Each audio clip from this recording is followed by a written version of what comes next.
जरूरी रचाई नजीब कयाई नेमत नुतक जी नसीब अजब नो इंसानी अकल क्यों खुदा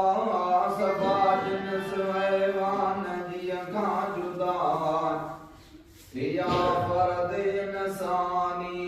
पद मैन पदर थियो मुकमिलनी जो मोहम्मद मगर मोहम्मद सदी मद केड़ी किबी मोहम्मद मथे राज आहे रबी अदालत अंदर मुस्तफा जो कमाल यकाश जो मशहूर आहे मिसाल सखावत में हातिम खवाधू वराम सुमे सुमन में संदुस यूसुफ गुलाम सोना यार हजरत सासू वन बले अबू बकर उमर उस्मान अली हुआ पाक इस्लाम जा पेशवा यसावासियन जे दर्द की दवा अजब पाक दामन बीबी फातिमा मतस लकब खैरुन्निसा खातिमा ये में सदा हो हसनैन जी वजे तन अंदर तार अम्मैन जी कया साऊ सदके सहाबन मथा संदुन सोन सोबत वही मोहता बुधो मोमिनो ई सहुन दिल पजीर चवे तो यवाखे जतो ई फकीर दुनिया में वफा सलाए अदान भाए न कैसा कमीनी अदान लखे जान दे बादशाह अंबिया लदे सब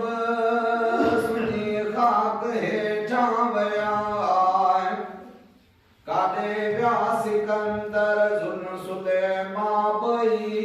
जहे जग सजे जी हुकूमत कई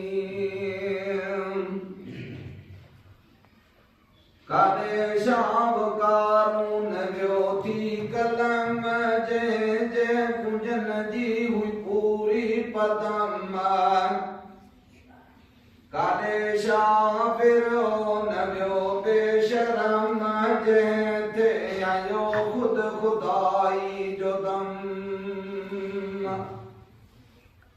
कादे शाह शिद्दात व्यो बदबख्त जे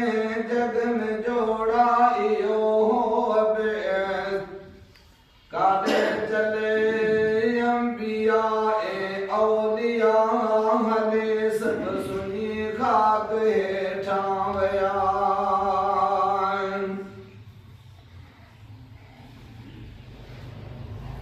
असां जो बुवारो इजो आइयो समर जो को साजिर करियो साइयो